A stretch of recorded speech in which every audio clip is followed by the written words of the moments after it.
explains, next to the word contagious, in Kirsten's favorite of the 3 versions of the text that the symphony carries. Shakespeare was the 3rd born to his parents, but the first to survive infancy. 4 of his siblings died young. His son, Hamnet, died at 11 and left behind a twin. Plague closed the theaters again and again, death flickering over the landscape. And now in a twilight once more lit by candles, the age of electricity having come and gone, Titania turns to face her fairy king. Therefore the moon, the governess of floods, pale in her anger, washes all the air. The rheumatic diseases do abound. Oberon watches her with his entourage of fairies. Titania speaks as if to herself now, Oberon forgotten. Her voice carries high and clear over the silent audience, over the string section waiting for their cue on stage left. And through this distemperature, we see the seasons alter. All 3 caravans of the traveling symphony are labeled as such. The traveling symphony, lettered in white on both sides. But the lead caravan carries an additional line of text, because survival is insufficient. Thank you.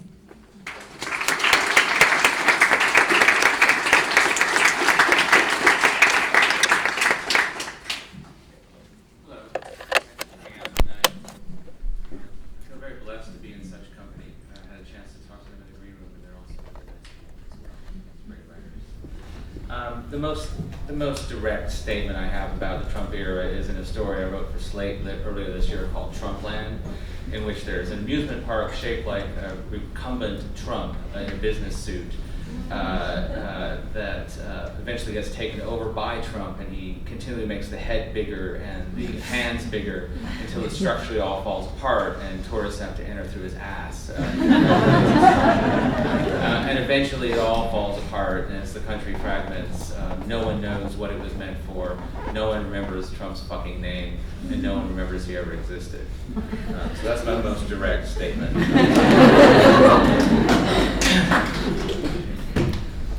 To get to some less direct statements, I'm going to read from my novel Born, and then I have a few more comments about Trump.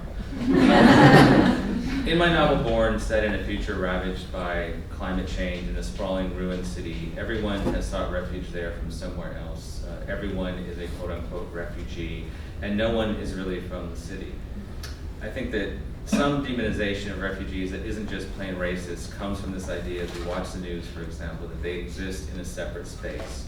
We want to think it can't happen here, and thus, even when sympathetic or wanting to help, we perhaps unthinkingly put up a wall or a difference in perception that can be harmful.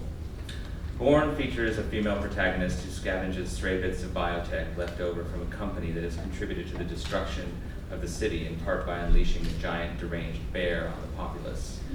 One day, Rachel finds something that looks like a sea anemone, a company creation that she names Born, and brings home to her sanctuary that she shares with her partner Wick. And Wick takes scraps of biotech and repurposes it. He wants to render Born down for parts, but Rachel has already grown attached, and over time that decision influences the fate of the city. So clearly, with a giant bear, which I didn't mention flies, because I'm afraid to tell you that, I'm working in a fabulous or fantastical space, and this time writing science fiction from that perspective, much as I wrote science fiction from an uncanny perspective for my Southern Beach novels. And in this scene, Rachel learns more about the company from Wick. Most of what I knew about the Fish Project and the company had come to me from Wick like fragments of a dark fairy tale I had to put together myself. The company had come to the city unbidden, at a time when the city was already failing and had no defenses against the intruder. For a time, the company must have seemed a savior to the city and its people. For a time, the prospect of jobs alone must have been enough. I tried to imagine a young Wick being drawn into the company, working his way from apprentice to making creatures on his own. Yet the vision always blurred, fell away. I could only ever see him in my imagination fully formed, Wick as I knew him now. The Fish Project had been his undoing, the cause of his being cast out from the company after many years of service. But although the fish had led to despair, memories of the creature filled him with nostalgia too. A tank of a fish, Wick told me one night, more than a year before I found Born, looking up at the black sky and ignoring the slap and rush of poison below. We were on a balcony that jutted out of the cliff face on the eastern edge of the mound overlooking the river. It was early in that year, far into a chilly night. The wind gushed up out of the dark, broke against the balcony stone to bring the faint sting of river smells, and I heard the sounds of stealthy things moving through the underbrush below. I remember thinking that the creatures we couldn't see had no use for us, went about their business without the need to figure us into their plans. I had no use for me either. We were both drunk on alcohol minnows and exhausted from a long day of work. I had blood on the bottom of my boots from a scavenging mission gone wrong, but not too wrong. The sky and its blurred stars seeking something wheeled and robed and quivered despite how little I moved as I stared up from my chair. But still I listened to Wick beside me, still I was awake. My sadness gave me a clarity, a kind of sobriety I hadn't earned, Wick much drunker. A wonderful fish with a wide and mournful mouth like you see in certain kinds of dogs, beautiful and ugly, and it moved like a leviathan, on land no less. It could breathe air. I loved that it could breathe air. I had heard this part before, but the depths of his feelings weren't about the fish. Not really. As time passed and the stars above began to slow, to reorganize along familiar constellations, I realized most of his emotions were focused on people from the company. I didn't know them, and Wick never gave enough context to make me care. But also I couldn't remember as an adult when I had trusted 3 or 4 people at the same time. That Wick had once trusted so much seemed silly and irresponsible, an old world indulgence. I wondered too if Wick's view of the company, his willingness to forgive, could ever be reconciled with my own view. To me, the company was the white engorged tick on the city's flank, the place that had robbed us of resources and created chaos, the place that sent its finished products out to far distant places and left us with the dregs of the holding ponds. Sometimes I met a rare older scavenger who would spin me tales of the richness of the city before the company's appearance, and his face would shine with an inner light that almost made me change my mind about memory beetles. Almost. What he told me could not be the whole truth, the same as when we speak of the recently deceased and tell only the good stories. The truth, too, that Wick conveniently left out of most of his memories, but was explicit in the notes on the diagram in his apartment. The ultimate purpose of his monstrous fish had been to instill fear and to restore order. In some far distant place, the government still had at the time order to restore, was invested in restoring it, a leviathan created perhaps to kill. Did Wick truly live in the past, or did he use the past to keep himself motivated in the present? His constantly shifting face, the complexity of the emotions to be found there, his inability to keep his story straight, hinted at a horrible agitation, an unhealed wound. Something essential had been taken from Wick, and when I had first met him, I wanted to give it back or bring it back, but I soon learned I didn't have that power and I needed to stop. In my darker moments when I doubted my own true self and betrayed that self, by framing my attraction to Wick as a kind of antidote, I knew that what Wick was really admitting was that in his past, he had helped to create a weapon so deadly that his description of its extreme beauty could never justify its use. A fish with a human face, the face I knew about that he always failed to confess to me. That was the beauty of the company, that it won no matter what, how it had attached itself to the history of our city and to our minds, even when it had failed and no longer existed here, except as a shell, a ghost, or a giant murderous bear.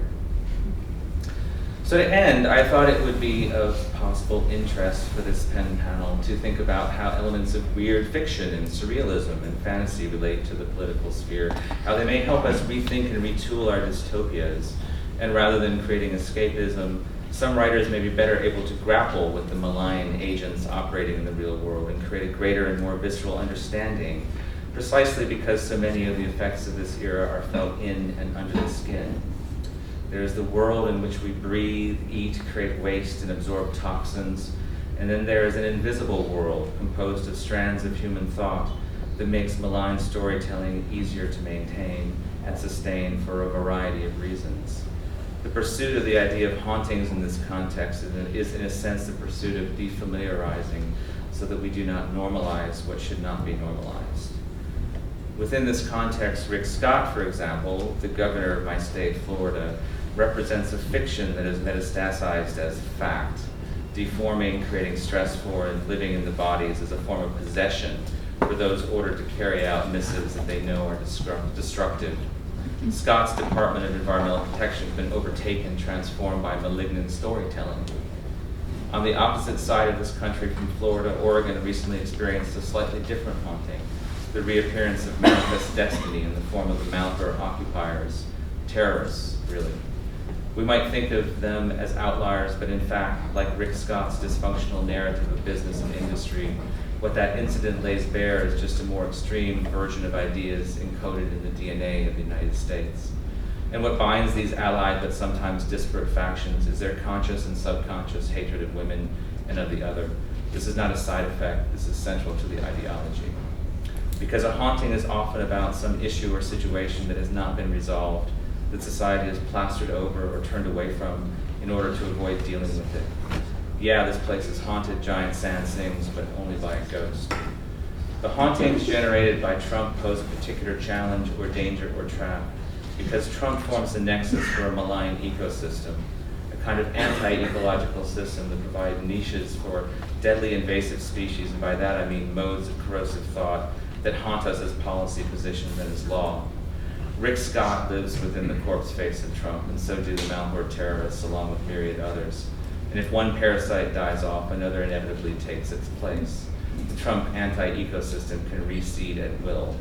It is a stable space in that regard, the kind of void that attracts agency to it, with organisms that live there identifiable only by their ability to thrive in that space. A tendency to want to predict hampers our diagnosis of the haunting that is Trump. We want to know what will happen next, or think prior manifestations will continue into the future at the same coordinates. But it is not Trump, except in the most general of ways, that should be predicted, because while his ambitions are simple, his agency often derives from the things that peer out from him. The haunting here is one that he hardly knows anything about, even as it devours him and us. Geologic time, it should be noted, cares nothing for Trump. There's nothing about Trump that is huge or tiny to geologic time or to the physical laws of the universe. To those forces, Trump simply does not exist. If this should seem to foreshadow a diminishment of our own powers, let us at least take solace as we resist him, that he is not immune from the effects of any of the many things he denies. Time runs on time, observes the great dark ecologies poet Asa Baird. Time runs on time, and starvation and the weakness carries me in across the gray regions. I will sleep now in my bird's body in the down, and a bitter star will radiate eternally above the glowing face's watercourse. Writes Quintan Anna Wixu, in the hope of floating has carried us this far about forgotten or abandoned places. There has been a change in pressure and a collapse, a skin diver's lung or a chambered nautilus too far into the deep. There has been a shattering. Johannes Helden, in his experimental book of images, Astroecology, tells us to ask, and the laws of physics are repealed. The wind tears apart the signals, soot from burnt-out stars falling slowly to the ground. In the context of such experiments, escapism found in fiction begins to seem very wrong, or begins to become so in a kind of trickle or gush. It is always in your head, and once you are aware of it, even as a black dot at the corner of vision, fast approaching, you cannot get it out. Speck, dot, Death Star, well, tunnel, tower, the manifestation does not matter. Yet one relief among all the hypocrisies and difficulties we cannot outrun is to acknowledge that even as we must come to accept our condition to solve it, we also by our engagement express hope, and fiction at its best shows us how to accept and gives us hope. You can't quantify hope, but you can say that hope exists in the very act of writing. Because the issues that haunt us in this age are life and death. Because the things we care about or have some connection to, no matter how slight, are also the things that matter. And we as writers either need to become cynics or hedonists and change the things we care about, so we don't care when they're threatened or destroyed, so the hauntings cannot affect us, or more bravely and with more effort, let them haunt us. Let them come through us into our dystopic visions, even if it is painful, and through that haunting find some kind of act or agency or sense of truth that is meaningful, a kind of hope that is earned, that is realistic, no matter how large, no matter how small. All while what I am trying to resist looms over me and tries to shine through me, and in all ways may seem to be looming over and shining through. and yet still we persist because we have no choice, that the light may someday be of a different kind.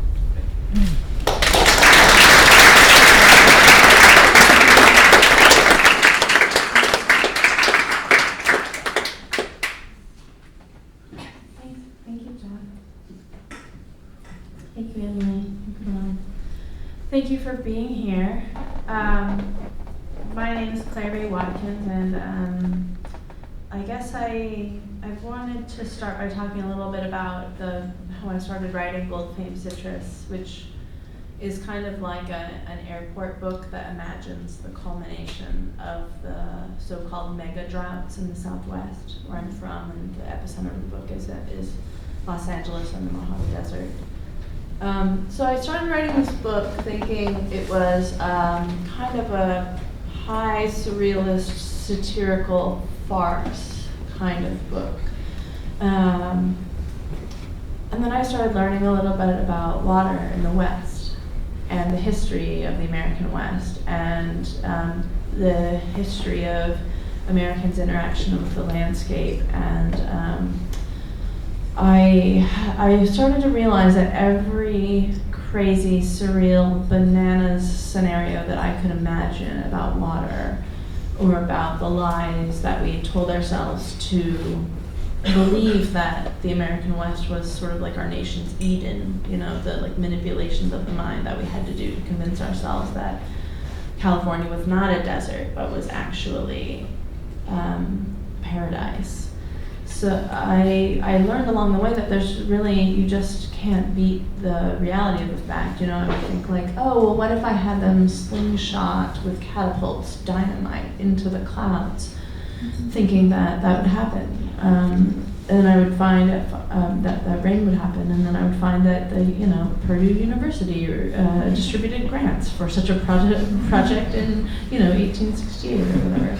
So it was like a book that yanked itself into realism against my will through my grasping of the situation regarding water in the West. So I'll read you. In the book, there's like one of the characters, I suppose, is a giant sand dune, which is not to say that my writing process involves basically like smoking weed and watching Planet Earth. But, whatever gets the words on the page, right? So in the book, there's a giant sand dune that's like, about 4 times as big as the Grand Canyon, and it goes from the outskirts of Los Angeles into Las Vegas, and is sort of strange, has these strange properties. And my protagonist eventually find their way there through a kind of crazy series of events.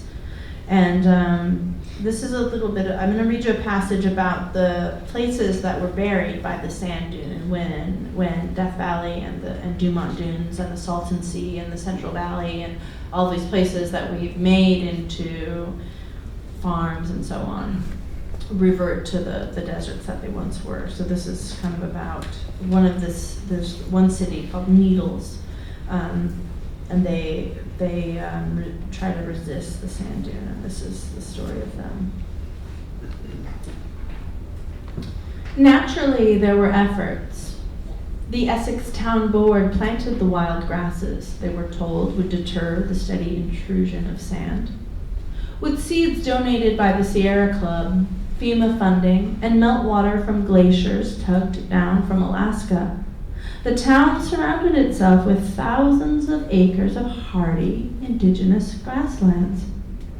Still came the dune, rolling over the grasses like so many swaths of peach fuzz, the world's most invasive species, no species at all. Baker and Ludlow erected 50-foot retaining walls. Baker's made of high-tech perforated flex foam developed at the Jet Propulsion Laboratory, Pasadena. Ludlow's old-fashioned concrete and rebar. The dune buckled both. Windbreaks were constructed, tree lines were sowed, thousands of truckloads of gravel were dumped. Scrappy Needles, a town of 300 truck drivers and rockhounds and recovering alcoholics, offered the mightiest fight, or at least the best documented. stationing Caltrans trucks and the tanker from the County Volunteer Fire Department at the edge of town and continually spraying the advancing sand wall with oil. Still came the dune. Still came sand in sheets and sheets, sand erasing the sun for hours, then days, sand softening the corners of stucco strip malls, sand whistling through the holes bored in the ancient adobe of mission churches. Still came the wind, still came ceaseless badland bluster funneled by the Sierra Nevada. Still came all the wanderlusting topsoil of Brigham Young's aerated southwest, free at last, the billowing left behind of tilled scrub, the aloft fertilizer crust of manifest destiny. Ashes in the plow's wake, Mulholland's America. Still came the scientists, climatologists, geologists, volcanologists, soil experts, agriculturists, horticulturists, conservationists, influx new-booted, khaki-capped men and women from the Northeast, stalking tenure in LL Bean. Still came journalists, deadline-hungry, sense of subtlety, let's say, atrophy. Still came BLM and EPA and NWS and USGS, all assigned to determine why a process that ought to have taken 500,000 years happened in 50. All tasked with determining how to stop the mountain's unrelenting march. All of them failed. Or technically half failed. How it happened they could explain. A micro-chronicle, even the layest Mojave, that's the derisive term for people who've been relocated from the Mojave Desert and Mojave. Even the layest Mojave might recite, drought of droughts, wind of winds.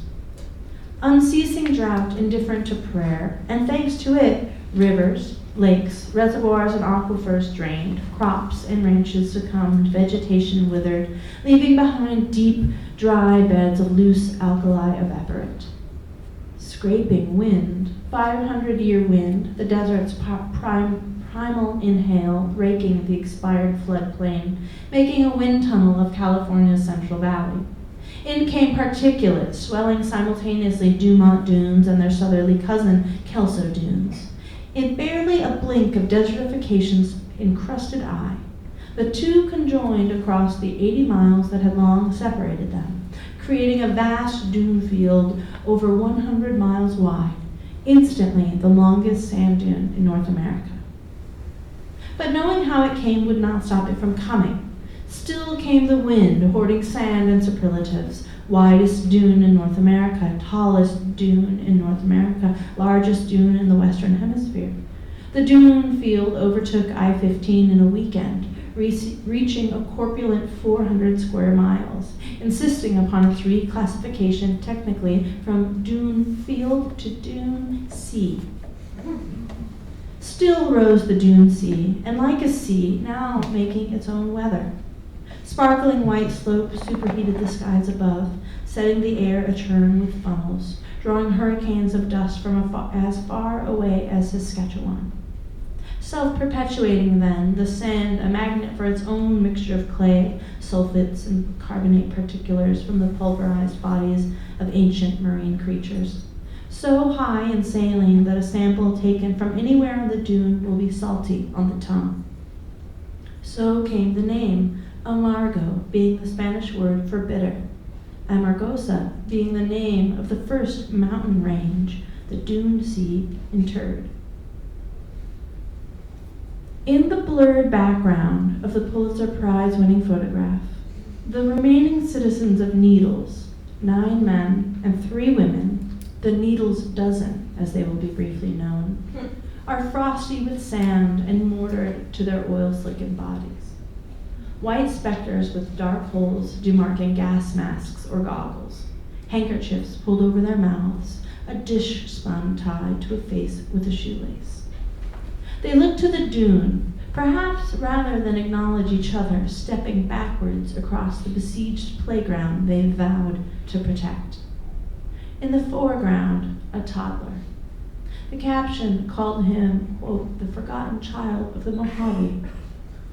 He squats naked in a sandbox. A plastic bulldozer lies on its side at his feet, rumored a photographer's plant. The child's crusted face is tilted skyward to the ration jug he holds inverted over his head. His tongue is a violet belt of glistening red, the last drop of water dangling from the lip of the jug. A wink of light in the droplet, too pure to be digital. Still, those once of needles lingered, stationing themselves at the foot of the dune for 3 weeks after the town was buried, accepting only rations from Red Cross, wanting perhaps to stay as close as they could to their interred lives. They looked to the hot white whale glittering in the sun and saw their homes, shops, their football fields entombed in sand, preserved, like those quaint towns they'd read about, long ago drowned by dams, but re-emerged, mudlog and algae, but an alien-looking maybe, but fine, as the reservoirs drained. But the base of the dune was not sand, reporters reminded the Needles dozen at a press conference held in a tent with generators shuddering behind it, and had not been sand for, in fact, some time. Question, did they realize that the dune now behaved more like a glacier, albeit a vastly accelerated glacier? Question, were the Needles dozen aware that geologists had ascertained that the base of the dune, the foot so-called, was rock? That it carved the land more than covered it? Question, did they wish to comment on the fact that the buildings they envisioned in which they had spent the entirety of their short lives, their homes, say, or their 12-step club, had already been crushed, were now but fossil flecks in banded sandstone? I'll stop there. Thanks.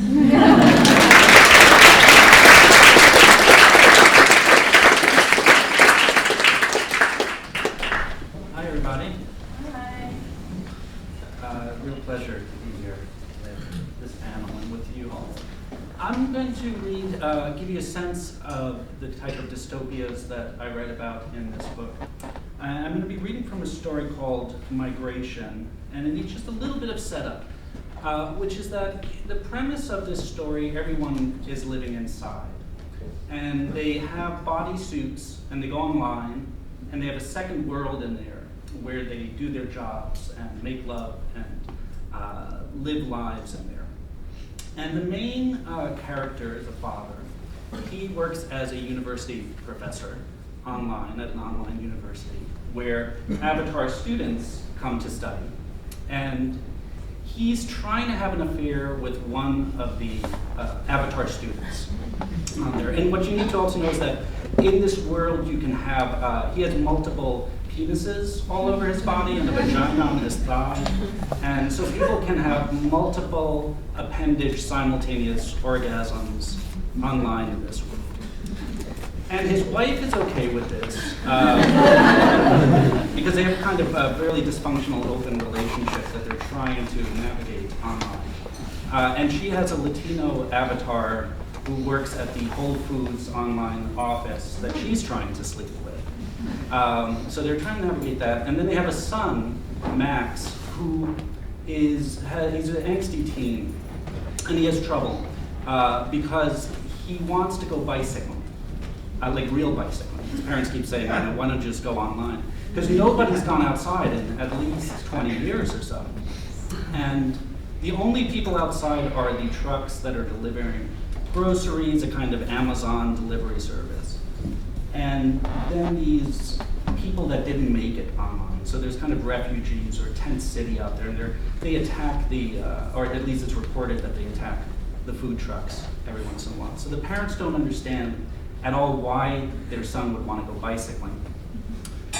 And the crux of the story where we're going to enter, one more thing about him, he's doing drugs online. He's doing online drugs. And so the dad stumbled upon one of the websites, and really it's just like a bunch of blinking lights and things you follow with your eyes, and then all of a sudden this sort of psychedelic state emerges. And the dad and mom are very freaked out about their son, and they think he wants to go bicycling to get drugs, like whatever's going on in therapy. So at this point, what's happened is, against their demands, he has escaped on his bicycle. He found a bike pump. He pumped up his bicycle, and he's escaped out into the suburban wilderness out there. And the dad is set off in hot pursuit on a bicycle. to try to find him and sort of to try to track him to see what in the world Max is doing.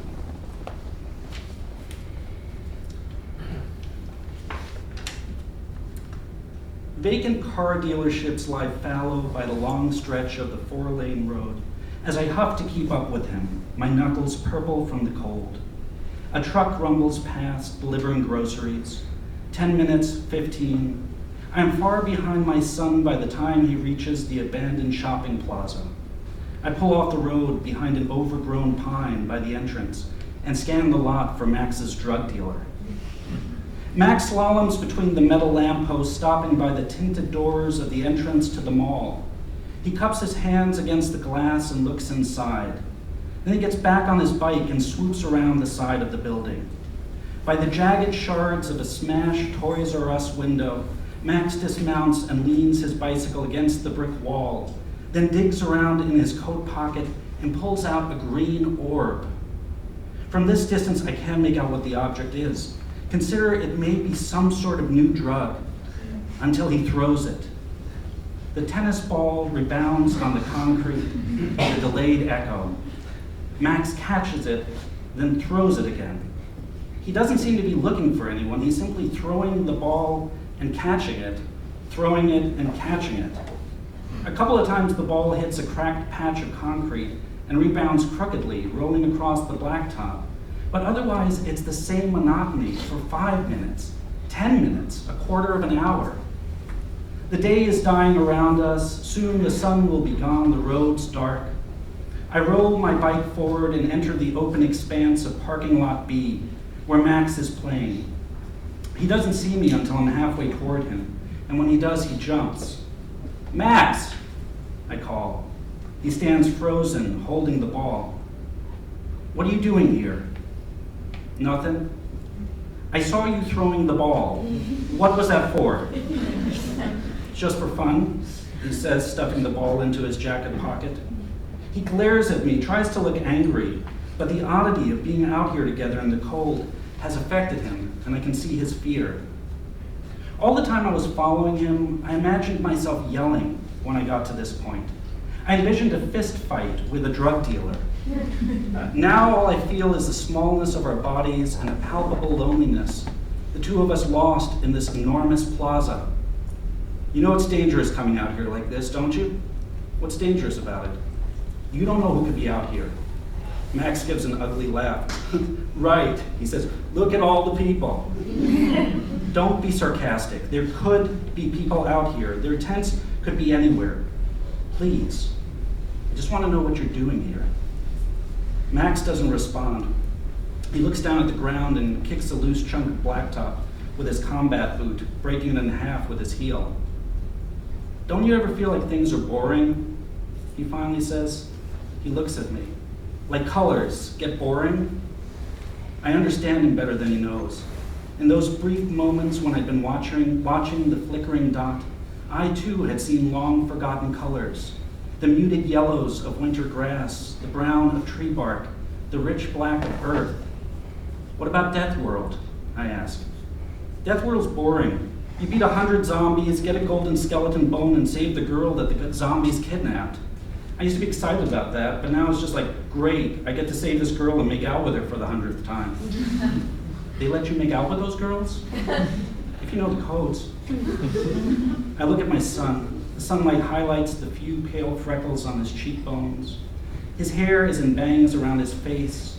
He looks much more like a young man than the boy I remember. You know, you're a good-looking kid. No, I'm not. I bet you'd have a lot of girls interested in you. Nobody wants me. All they want is some fake avatar dude with a six-pack and 3 dicks. I have no idea how to respond. Max just described my own avatar. I let out a long, slow breath. I guess I don't know how you meet girls nowadays, I say. You don't meet girls, just their avatars. It's stupid. Soon everybody's going to stop having kids and we'll just all die. Did you ever think about that? The truth is, I've ignored this fact. I've wanted to think that Max will go to college online. That will help him find a room for rent somewhere nearby. That he'll meet someone in one of his courses, fall in love, have kids one day. I've envisioned myself as a grandparent from time to time. For the first time, I realize how far that vision is from reality. I look at the smashed Toys R Us window. Max, you're not in trouble, but I don't get it. Why are you here? Max is quiet, debating what to tell me. He breaks up more of the blacktop, kicking it into the parking lot. Finally, he looks up. What is this place anyway? You used to have to come here to get stuff, shop for groceries, buy clothing. Really? Was it fun? I look at the empty toy store where the rusted racks stand like skeletons in the windows, and I have a brief flash of what the place once looked like. The aisles of stuffed animals, dirt bikes, and video games, glossy beneath the lights. We watch these stores wither away, the shelves empty, the customers vanish, until the mall became a wasteland of dollar stores and Indian grocers. It's easy to forget what things were like. It was nice in its own way, I say. Max looks up at me. You know, whenever I play tennis, the ball always bounces smoothly and makes the same sound. But that's not what happens in real life. It bounces differently. But this isn't playing tennis. You need another person. Yeah, I know that, but what else am I supposed to do? I don't know, but this isn't the way. I want to be outside. I want to ride my bike. Okay, I say, putting up my hands. I get it. Positioned as we are, looking at one another, we don't notice the man until he moves. He's at the far end of Lot C, a dark, skinny shadow of a man, clearly facing us. It looks as if he's wearing some sort of jacket. Dad, who is that? I don't know. The man makes a movement in our direction. Come on, I say, let's get out of here. Max and I hurry onto our bicycles, looking over our shoulders. Behind us, the man has stopped and is deathly still. He raises a hand as he watches us go, as though waving. Then the buildings swallow him, and we're back on the roads where a couple trucks are still making deliveries. We pull far into the shoulder and they roar past. We both keep looking behind us as we ride, but the man from the mall is long gone. The sun has disappeared, and high above, purple spreads across the light blue, and the first stars push their way through the sky. There are a few wisps of clouds, and snowflakes have started to fall, laying themselves softly on the roads and sidewalks. My hands feel frozen on the handlebars. I bring one at a time up to my lips and blow hot air across the knuckles to warm them, my fingers burning with the blood beneath.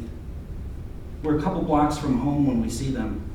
Max's brakes screech and his tires scratch against the salt as he comes to a stop. I too am caught by surprise and brake quickly, coming to a whining halt. There must be at least 100 of them, stretching all the way from the front lawn on the east to the kitty-cornered marsh across the street. The deer stand at attention, their necks raised, their ears extended, every muscle rigid beneath their fur. A couple in the back step quietly to gain a better view of us, their long brown snouts breathing small clouds into the falling darkness. Max puts his foot down onto the ground and steps off his bicycle. Wow, he whispers. I know, I whisper back. The world is quiet except for the hooves on the concrete and Max's breathing. Between the jigsaw of houses, another herd is migrating past the rotten swing set of an English tutor. Above us, a Vaye of birds crosses the sky, they're honking close. I shut my eyes and imagine the grid of streets where my son and I stand, visualize beyond to our house where Anne is waiting for us, alone and worried, and farther still, far beyond our subdivision, to where the geese head towards warmth and herds make their way beneath the arc of evening sky. I want to tell Max that I love him, that he'll always be my son, that somehow everything will be okay again. And maybe that's too far from the truth. So instead, I put my arm around him and we stand together in the falling snow, watching the deer return to their migration.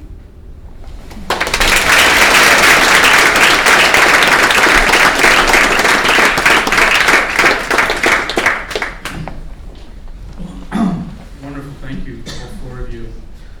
I just have some questions and then I'll open it up to the audience. We'll start with you, Emily. So Station 11, and this is my interpretation, I feel is less grim than most apocalyptic novels written, for instance, The Road. It's pretty grim. It's a low bar, frankly. In fact, there's a lot of hope in your novel. What decisions did you make after surveying other dystopian literary and artistic work, and how did you come about that? Well, a lot of the hopefulness, I think, comes from a very deliberate choice I made in terms of the timeline of the book.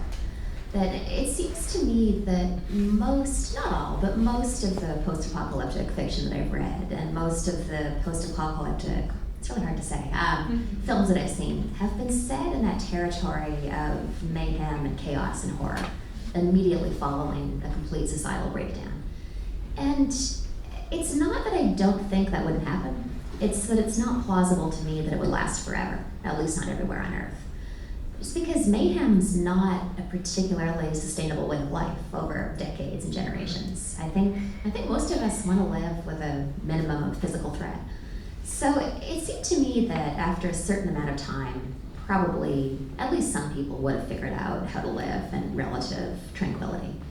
And that was the time period that interested me the most. What I was interested in wasn't really disaster per se. It was more, what's the new world and the new culture that begins to appear 15, 20 years after a complete societal breakdown? And actually, the theme of this festival kind of dovetails in that question in an interesting way, because I hadn't thought of this consciously as I was writing the book, but there was a really interesting essay in the New York Times, probably about 2 years ago now, by Sloane Crosley, where she compared dystopian and post-apocalyptic fiction by men versus by women. And she made kind of an interesting observation that women's post-apocalyptic fiction tends to be less focused on physical threat. And the idea she had was that maybe that's because physical threat is just more a part of our day-to-day reality, that, walking down the street and being afraid of being attacked, that's not a dystopian setup. That's, a Tuesday night at 11 p.m. in any given neighborhood. I found that to be kind of an interesting idea that I certainly didn't do consciously, but it's something I've been thinking about since I read. Thank you. So Jeff, in the Southern Reach trilogy, there is an ecological transformation resulting from unknown forces, rather than an apocalypse. Typical nature. How would you describe the character's emotional life with this nature in this region called Area X? And do you feel we are disconnected with nature and the unknown that exists in nature, and why? It's a lot. Yes. First of all, it's interesting because to me, when I was writing Annihilation, other books, I wasn't really thinking of them as post-apocalyptic or necessarily dystopian. I thought I was pretty much describing the world as it is today with this one element that's been added in a sense. A lot of the bureaucracy and the secret agency stuff and things like that is from like first-hand observations of bureaucracies and how they work and how they are dysfunctional in Florida, for example. That was interesting to me that it was put in that category. And then there's the question of ecology and how we interact with our environment. And both Bourne and the Southern Reach are kind of going after that question in different ways. In Annihilation, it's like how do we negotiate wilderness? How do we think of it? How do we think of our relationship to the places that we live in? What do we notice and not notice? What should we notice that we don't? What is our view of animals, which I see as kind of the ambassadors of habitats and very important because I feel like our survival is more and more imperiled the more we delink our survival from theirs because we're living in the same places. And then in Bourne, the question is reversed in a sense in that it takes place in urban settings, that takes place in a lot of settings that are the kinds of places that get forgotten or get overlooked or become invisible to us. Even though they're still very vibrant, they still have biospheres of some kind, people live there. And so I wanted to basically take the, there's a kind of overgrown lot in a city that the biologist encounters in Annihilation that she gloms onto because it's the only thing in the city she really can appreciate. And so I really thought about that setting when I was writing Bourne. And I was also thinking about, expanding, human relationships with ecology in Bourne. All the characters in the Southern Reach can't connect. In addition to everything else going on, they can't connect. And I wanted to write a book about characters who are trying not just to survive, but to connect, to still be their better selves as much as humanly possible. So. Thank you. Claire, another big question. So one of the common things in most, that get unplugged? Fix it. Okay. That's better. Well, some common thing in most dystopian, especially post-apocalyptic novels, are misfits. The West, and especially the desert, is littered with misfits in real life and also in literature and cinema. Misfits who have rejected society and have chosen to live in isolation or communities on the fringe. How are these misfits and their folklore served as archetypes for your characters in your novel, and what decisions did you make in presenting them differently? And by rejecting society, are they best suited to live in the wasteland? That's a good, okay, all right. Well, when I think about misfits and folklore, as you put it, I love that phrase, like what misfit folklore. I thought immediately of like kind of the two poles of my upbringing, which were, one of them was like, my dad was a hippie and was part of a commune, like an infamous commune, and was eventually involved with Charles Manson. But everyone in that side of the family is sort of like extreme in their sense of like wanting a much better world and living in bizarre, crazy communes or whatever, in utopian society. So there's like the utopians on the one side, and then my other side of the family is from Nevada.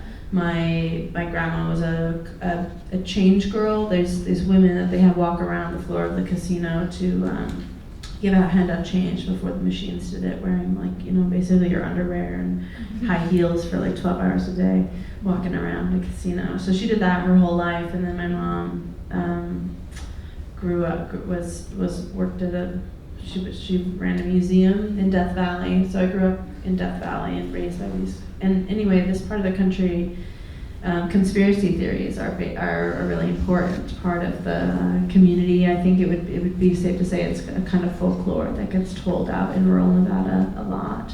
So when you mentioned, the Bundys and so on, that kind of, there's all these myths and lies that are very alive out there, and a lot of them are about like what your society is doing to you, and they're very powerful. I find them very compelling. I believe in a lot of conspiracy theories, actually. I probably won't admit on stage to which ones I believe in, but I also have, ever since I was a little kid, I've been really taken with the feeling that you get when you are told a conspiracy theory and then you believe it, and you just feel this kind of like pop of like dopamine and enlightenment, and you're like, that's true! Oh my God! And I love that feeling, being told a story that was that convincing. So I kind of wanted to write one that way. But also about people who wanted a better place and who believed, who were actually rejecting the idea of a wasteland. Like I grew up down the road from the Yucca Mountain nuclear waste facility, where you might remember probably we're all going to put our nuclear waste into the ground out there eventually, and that's crazy, that's bonkers. But we wouldn't be able to do something like that without the concept of wasteland, that some parts of the world are not worthwhile, that they're wasted, they're extra, they're useless. I mean, the desert is a useless, barren landscape unless you've ever used like a fucking computer, which needs silicone, which comes from the desert, right? Like minerals and anyway. So we have a lot of these lies, like Manifest Destiny, or the lie of that a lot of like these sort of libertarianist sects, the lie of America, the lie that the United States of America is a thing, that this isn't stolen land, that is completely arbitrary and like drenched in blood, right? Like all these lies are, I don't know, whirling around. It seems like a faster speed than ever. And this book is kind of an artifact of a time when they were just sort of swirling in like a cool, like, hey, what if, man? But now I'm like, oh, I can't with all these. The end. Well, it sounds like they all got elected to Congress. So Alexander, another big question. Many of your stories are about how we relate with technology, from robots, avatars, virtual worlds. resulting in us redefining or losing our humanity. Can you talk about this and what are the perils of being connected all the time? Any personal experiences that help you to create these stories? Yeah, so I mean, I'm concerned about technology for sure, right? This is what I'm writing about, these stories. And just like to what extent we are actually getting separated from one another versus the myth of it, which is that it's connecting us all. And of course it's doing both of those. But, you know, I've started thinking like, what if we did these like no cell phone hours? Like a challenge would just be like, okay, you put your cell phone on dead mode for like 15 minutes you start with, and then for an hour, and then for 4 hours, and then for 24 hours, right? So that we can do things like this together and actually be in space together and actually reach out to somebody next to you and say, you know, what do you think of the rain today? Isn't it, you know, what an interesting rain? And they don't need to take their earbuds out to talk to you, right? And so some examples, I guess, evidence for me of just a couple of the weird things that we have to deal with now. Dating apps are incredibly weird because they teach us, right, to swipe people into the trash and to judge people based completely on these created personas, right? To some degree, we've all had to learn to create personas for ourselves online. Facebook and Instagram would be another place, and we were talking about this in this conversation, where you see like the perfectly shot mojito on the bar, right? And what I feel like we started uncovering that is that somehow Madison Avenue and advertising taught us these dreams of what it was going to look like to live a happy life. And now we're marketing ourselves by taking the photos of that mojito, which look just like the Food and Wine advertisement, or the bar shot, or the beach shot of us walking, which looks just like Travel Magazine. And then we put it up there to do what? To connect with other people, to let them know about our lives, right? But often these people that we're connecting with are hypothetical friends of which we haven't seen in 10 years. We know we like their photo of smoothies. We like their photo of their kids playing in the sandbox. We maybe even commented and laughed, you know, in the hollow echoes of LOL. But we don't connect with them, right? So there's yet another of these really weird places. And then you've got the hackers and the spammers that take advantage of our goodwill, right? Or of our gullibility. You know, my mother was robbed and was reaching out to her, but she wasn't really. But this is the message, you know, of your mom who was robbed, or of your aunt who's in Barcelona. You didn't know that she was in Barcelona, but here she is asking for money to be wired right away because the hotel won't allow her back in. Right? Or whatever it is, it's always something nice. And the person always says, I trust you, in there. And so there's an erosion, I think, of our compassion, an erosion of how we treat one another, an erosion of the ability to connect, really connect with one another. And a speculative idea I have about this as well is that we're actually becoming more psychic. All this time, we're becoming way more adept at seeing one another on a really not too far out level. Because we've had to scrunch down things and look at, like, you know, little angry birds and things like this, we've become very attuned to being able to see things on a microscopic level, or like a micro level, and I think we see each other's facial expressions. And we pick it all up and we understand each other much better than we ever have. But that's an intimacy of which we're scared of. We don't know how to deal with that level yet.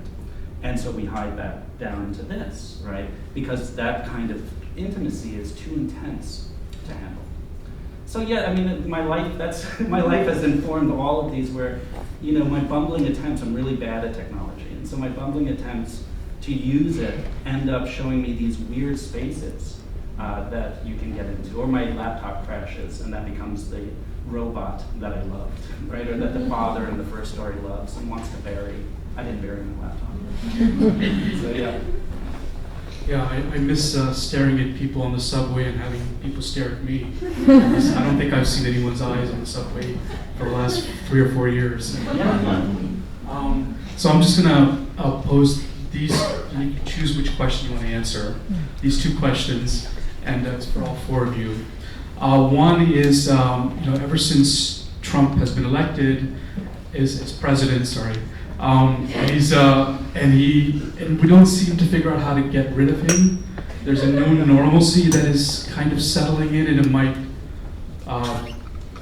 it might just be with us forever. I mean, until he's hopefully the next election. How would you, if writing a new dystopian short story or novel, look at this new normalcy and put it into your writing? Or the second alternative question is, which dystopian work or speculative fiction influenced your work? Or if you want to talk about the region, for instance, I know, Jeff, you're very influenced by that particular region in Florida that influences your work. If you want to talk about that instead. One of those questions. So we'll start with Gunnar. I'm going to answer the easy question. I was heavily influenced by Canticle for Leibowitz by Walter Miller, who came out in 1960. And that's a very different apocalyptic scenario. It's a nuclear holocaust that changes the face of the earth. But I think of that as the first book I read that made me think about what a post-apocalyptic world might look like. And to think about maybe writing one of my own at some point. And this is one of the dynamics of the panel, which is that if somebody else goes first, the other three have time to think about really profound answers and questions. But now that I've stalled with the easy question, I don't know how to write this current era in fiction. I think you can just lay it out there in a very factual way. So there we were in the spring of 2017, and a Russian agent held the presidency of the United States. Facts on the ground. And maybe you just have to trust that that won't always be normal. I would love it if my daughter she's 16 months old, if she were to read that line at some point and be like, wow, that was a crazy time. I'm so glad that ended. I hope that happens, because of course Trump won't be in the White House forever. The line with which we all consoled ourselves in the aftermath of the election was, look, all things pass. Yeah, but all things pass, including countries. And it would be naive to think that any of this is permanent. But yeah, I don't know what comes after Trump, and that's really what worries me. That we've entered into this post-factual, kind of post-reality world where you can just say anything, and that's considered normal political discourse. And I honestly don't know how a country moved on from that. Well, it's kind of hard to talk about Southern Beach stuff because I feel like it's a lot more autobiographical than people think. And it also came to me after dental surgery. I highly recommend, highly recommend dental surgery for all beginning writers out there. Right after a book like this. And then I had a strange dream about a tower tunnel with words on the wall, and then woke up with 10 pages of prose that didn't change in revision, and the words also. So it's kind of hard. And then I handed it to my wife and said, is this just after a month of being on painkillers and writing this, and handed it to my wife and said, is this a novel, or is this just something about 4 women wandering around the hiking trail that I do? And she thankfully said, yes, send this to your agent. But anyway, so that's kind of an automatic kind of process that it's hard to kind of analyze. But Trumpland, the story I talked about, which I'm not trying to sell you on because it's actually free online. But the point is that I had to struggle very hard with this idea of how do you deal with Trump. And one thing I was really adamant about is it was not going to be a satirical story. So it actually invests heavily in the tactile detail of this amusement park and in the psychological reality of the narrator, whose father works on the construction crew that builds it. And I really think that one thing that is really difficult right now is satire, because the layers of reality, the layers of alt fact, the confusion of the two are making straight-on satire kind of obsolete. And I'm not saying that satire isn't useful, I just feel like it needs to be infused with other things right now. I think surrealism is still really useful. I think we need as many different plans of attack as possible. At the same time, people who tell me, oh, Trump might get upset if he reads your Trumpland story and that'll help us. I think that's absolutely ridiculous. I mean, the man doesn't read. He's hardly had a thought in his head all these years. So I also am a little bit skeptical of the actual, agency of something like that is that direct. What I do think is that, actual activism, getting out there on the streets, also taking care of yourself. The news is so stressful. It's very much like climate scientists who have to take a break from their research because otherwise they'll enter situational depression. You have to be generous to yourself and recharge in order to continue the fight and not normalize it. So you can't beat yourself up if you're not doing something 24/7 because there's too much to react to anyway. Thanks for that, Beth. Yeah.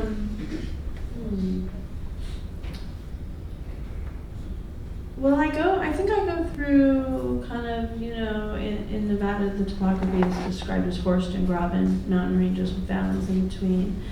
I feel that's kind of my inner topography these days in regards to this question about making art after Trump, and the peaks have something to do with the idea that, well, let me do the valleys first, because then we can end on the peaks. Right, so the valleys are like, who fucking cares about your stupid little short story when the world is on fire? Like this is ink and papyrus. Like, get your ass in the street, get organized, pay attention, get to town halls, get your posters going, get people registered to vote, re-enfranchise disenfranchised people, So, and that's a great kind of valley because then that's what I do. I mean, I crash down there because I'm driven down there by the despair of the fucking reality of the world. But when I'm down there, I know the only way to get back out is like do something, So that's kind of what gets me there. But it's not. I never make really art when I'm in a big kind of like activist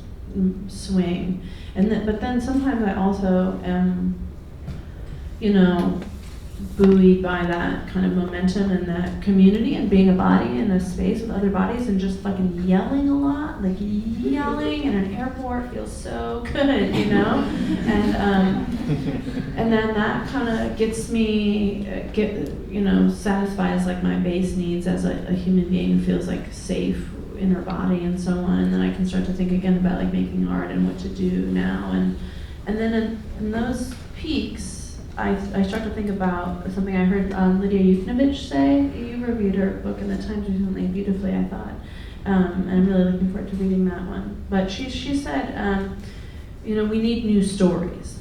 The stories we have been telling for a long time are, in a large part, what got us here. So we've been, in America particularly, bullshitting ourselves a lot, like telling a lot of lies and not telling the truth about where we come from, not apologizing for shit that we've done, not making things right when injustices are like clear. I mean, I just watched a documentary about Rodney King in my hotel room when I was having a panic attack the other night, which I don't recommend, but that's just what I was doing. And that video was shocking, like really hard to watch, but it's nothing compared to what we see today, what we see right now. If you open up Twitter, you'll see a video of someone being executed by the state on like your behalf, on my behalf, with our money. So it's kind of like, what's it gonna take, America, right? And I think one thing that will take is like new stories from so many more voices that have been excluded from these conversations, and highlighting and centering those, but also just starting to think about like, is there some other way other than patriarchy and capitalism and rape, pillage, and plunder and consume and like me and mine, and here's my fucking lie of a face on your computer all the time. Like, isn't there another way to exist that has to do with cooperation and community and a real true, not hope like TM, but just like a truly better way to be. And I don't know it, but I do think that if we put our storytelling powers to the test, we could start to, and maybe that's what will emerge from this intense wave of apocalyptic literature, which I know this is not the first panel you guys have been all on this topic, and I'm sort of like, what is the difference anymore between this panel and every other panel? What was the difference between this panel and the panel I was on 2 nights ago about water, or about women's rights, or about police brutality, right? So I think we're at least starting to tell a new story that has to do with tremendous interconnectedness and interdependence and like communal risk and heart. Thanks. Yeah, I'll pick up on that idea of the new story. I've been thinking a lot about utopian story is the wrong way to phrase it, and I don't have the word for it yet because the genre is just kind of emerging. It's sort of, for me, a genre that involves awe and wonder and yes, hope without the trademark on it, and looking a little bit about how this sort of cynicism or irony, which was the mainstay of, well, for a long time, but especially in the 90s, as the cutting way that you really got a voice out there, right? You really went into a kind of, a sort of cynicism. Not that I'm against irony, but a kind of very cynical take. And that lasted, and you see that in the films, and you see that everywhere, this kind of aesthetic. And the poets were the ones really that always seemed to still have odes and joy and awe and that. And so part of this is in fiction you have conflict, and it hinges, the notion that you're taught if you teach or take a class in it is that you need conflict in the story. And obviously we have conflict aplenty right now. But I thought, okay, there must be other models of the stories of which we're telling, and other models that can then move us towards, when I say awe, I think I'm also talking about some sort of transcendence of our own egos and our own personalities and our own tightly held, this kind of tightness of which, when I was talking about the cyberspace, there's a way that we create very tightly held egos there too. We're not too ready to transcend our personalities at all. I think we want those. So I've been thinking about telling those kind of stories. And many of the stories in this collection and around this theme, they have hope at them, but they're still a sort of battle cry, or a sort of crying against Babylon, right? Chanting it down. And I have a story called Mountain Song, wherein it is this sort of new normal, where all the birds die, and the main character's like, oh, it was really a shame when all the birds died, and the city had to come to clean them up, and thank God there's some agriculturalist in Brooklyn still like taking care of some birds, because maybe they'll save it. And that's kind of like how we deal with stuff, like, oh, the bees are dying, and you turn the channel, or you go to the next thing, and some other incredible, and we're not even talking about Trump yet, right? We're not even talking about the horrors that Trump is bringing in all of that way. So that disempowers, obviously. And the problem is we have to fight that. Everything we hold sacred is under attack, so there is a need to constantly fight that. And then, at the same point, there is this notion of service right now that I'm thinking a lot about like, how do we help? I mean, I think the thing to do is look around and see who's suffering and help, and be a voice to anywhere where people are suffering. Also on an interpersonal level, right? On the level of, it's not sacrifice, but doing work for our parents who may be ailing, for somebody else's parents, for somebody that you don't know, for the homeless, for somebody waiting in line that's having an awful day. Like, how do we begin to do this work of grace and kindness and community building and open up our hearts, which we've had to guard for some reason, and those reasons are many. We've been taught to guard our hearts because vulnerability is not seen as an asset, and we've been taught that by experience perhaps. And yet I think the challenge for us also, for me, when I think of the challenge as a writer, is putting that vulnerability out there and risking that, so that we can have more of a communal or a community dialogue. Wow. That said, I think it's 8:30. We have to. Can we get one question from the audience? Do we have enough time for that? Our stage manager. Just one quick question, if you can avoid making a statement, please just ask the question. Hi. Dystopian, you probably know, is like a whole section in the Barnes & Noble adult section, young adult section, kids are crazy about. I love that all of your fiction is so literary, and I've read books by all four of you. I would love it, or see if you think you like this idea, for the four of you to do a collection of literary dystopian fiction for young adults, maybe give the proceeds to Penn. I think it would be wonderful to lead young adults into reading dystopian fiction that's more literary, less genre fiction, and lead them into reading as adults. Do you like my idea? I don't write YA, but I like your idea in principle. I think it's an interesting distinction, between literary and genre. I think one other way to say it might be that there are some apocalyptic, and you touched on this in your review of Lydia's book, which was that there's some apocalyptic genre. There's the Hunger Games and there's the lottery. Some some stuff is, I mean, the capitalist has eaten this too, right? Even our horrors about our own demise, the capitalist machine has eaten out and crapped out crap you can buy. So, yeah, I would be interested in that if it were more lottery games, you know, like, and that has to do with less feeding back our lies about ourselves and more like challenging those. So let's just do it, guys, like Shirley. I agree about the commodification of everything. That's why I really responded to Hope TM, because I feel like a lot of times we have to get up here and kind of tell about the hope in our novels as like the code for telling you that it's okay to enjoy them, that they're entertaining in addition to everything else. Yeah. And I feel awkward about that. But with regard to the YA question, there's plenty of YA dystopias that are quite literary. And I know this because we teach a teen writing camp every year at Wofford College. But I'm not against the idea. I just think that it already exists. I like the idea. So with that said, actually the best way to support Penn is to outside is purchase the books by these 4 wonderful writers, which they're out there for sale, and they'll be happy to sign them as well. And then there's of course a bar offer to buy them whiskey sours, nothing like that. And you can continue the conversation outside.